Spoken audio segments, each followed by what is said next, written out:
that can't be a surprise based on what these guys have done all year. Yeah, I think obviously what killed us today was turnovers, right? And that's not something that we've historically done all year.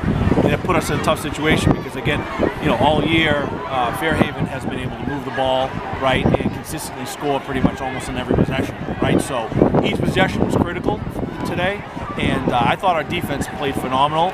We stopped them a bunch. And just hats off to those kids and the defensive staff. I thought they put together a good game plan to give us ourselves a chance. Our goal was, let's try to keep them to 3 touchdowns, and I felt our offense could, score, 4. Right? That was really the game plan coming in.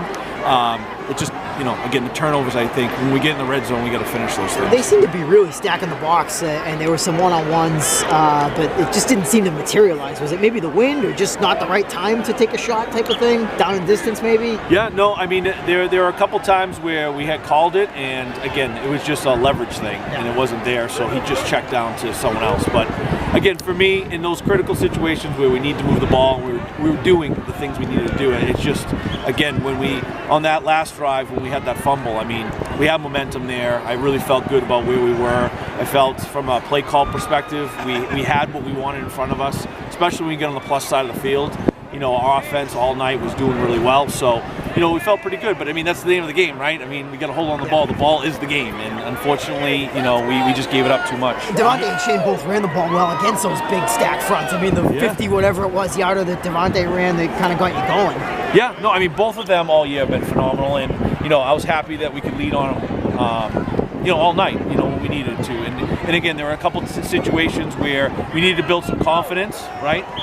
Because, again, there were a couple times in that first half where drive stalled, right? And we want to keep the ball on the ground, get some confidence, get the ball on the plus side of the field, and then let Corey do his thing. So, Shane and Devontae, I think, did phenomenal. What's going to be the message to the players after this game? I mean, with the season you guys had, I know you came up a little bit short, but like Matt said, the fight was there, 4-point game. I mean, what's the message to the team? Well, first off, I love those kids, man. I mean, more than you know. So, but at the end of the day, we always talk about giving yourself an opportunity. And even with 2 minutes to go in that game, we gave ourselves an opportunity. It's not the best opportunity, right? You're putting all your bet on an onside kick. It's not the best thing. But you know what? At the end of the day, you're in a championship state title game, and you have a chance with 2 minutes to go in the game. I can't ask for anything more from these kids, right? And they were in it till the last 2 minutes, right? I mean, they were giving everything they had. I mean, Albert's catch over here was phenomenal. These kids just continue to impress me even till their final hour, Matt, if we look big picture here, what you guys have been able to accomplish the last 2 seasons, really, and reaching this point, I know you didn't get the end result you wanted, but you had to have felt how the community came together, how your players really believed in themselves, and how you put Salem football back on the map. Can you just kind of encapsulate that, what that's like? It's overwhelming. I mean, I think you saw the following today. I mean, it was amazing. I mean, the pep rally last night, the stands were packed. I mean, we had parents with their face painted. You know what I mean? When was the last time you went to a Salem anything and you saw parents with their face painted? I mean, there's a lot of passion in Salem, and it's just been under the covers for a while, and it finally came out, and I think it's great. I mean, even for me, just walking around the school, there's a lot more life in the school, and kids are excited about athletics. All our athletic programs are doing really well, right?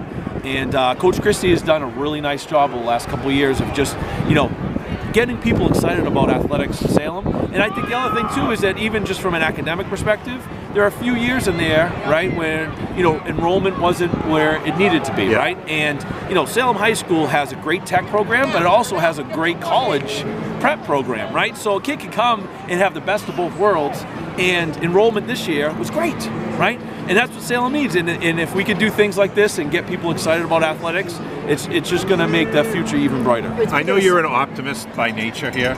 Could you have seen this 24 months ago, Thanksgiving Day in Beverly? It's 60-6 or whatever it was there.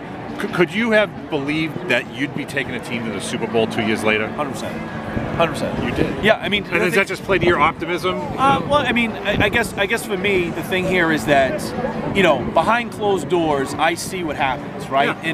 And from the outside, whether it's you guys or fans, they don't get that inside look. And I've been around a lot of championship programs, right? I mean, at Georgetown we won conference titles. Obviously at Fenwick we had success. We turned St. Mary's around in the late '90s with Mike Slato. Like, Did you win a Super Bowl at Georgetown? We didn't. I thought it you was did. It was the tiebreaker baloney that used to happen in the conference with points, and we didn't go to the playoffs. The other team did. Gotcha. Okay. But anyway, I think the big thing here is that caliber of what you need to win, whether it's conference championships or state titles, right? I know what that looks like, right? You can feel it in the locker room, and these kids have had it. It's just they needed to develop, and they needed another year, right? Yeah. And I saw it last year. It was just we were one step away, Yeah. and I felt like within, let's just say 8 months, they would get what they needed to have the shot, And I think the big thing for me more than anything is talent is a lot of things, but at the end of the day in the locker room, the leadership is everything. You can't drive down the field and do that type of stuff with just talent. You need leadership that can stay focused, and it says a lot about Corey Grimes, man. It really does.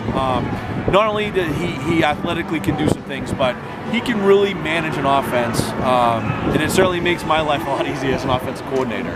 Matt, he played receiver as a sophomore. Obviously, we saw him catch the pass here, but his sort of unselfishness to kind of split those reps with Mike back then, like, did that sort of show you what kind of leader he was back then? Just that, like, he wanted to be on the field. He didn't care if he was quarterback or not. Yeah, no, I mean, that's the type of kid he just wants to help the team win, right? And I think if you remember that season, at one point, he was a lead receiver and had the most yards passing. Exactly, right. So, he's a talented kid, and, whatever he decides to do next year, he's going to be successful, and especially at the collegiate level, anybody's going to be very, very lucky to have a kid like that. Talk about the support. I mean, did you hear from any of your teammates, your old coaches from '94? I mean, you were in this game. Were there any stories to share with the kids, or what it was like playing in that game? 100%. I mean, we talk. I mean, a big part of what we do is we want to make sure every generation gets to understand what came before them, and it's always a big part of it.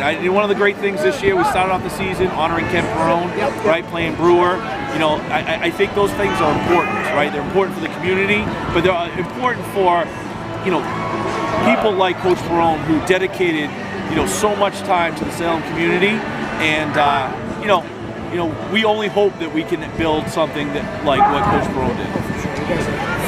One final question on the game today. It looked like your defense really got much better in the second half. You didn't give up the big plays, gave up some first downs, but yet it seemed like you guys made some adjustment with those guys. Yeah, I mean, I think the big thing against an option team, if you can't run the same thing all game, right? So in the back pocket, coming into the second half, we had some adjustments we were planning on doing anyway.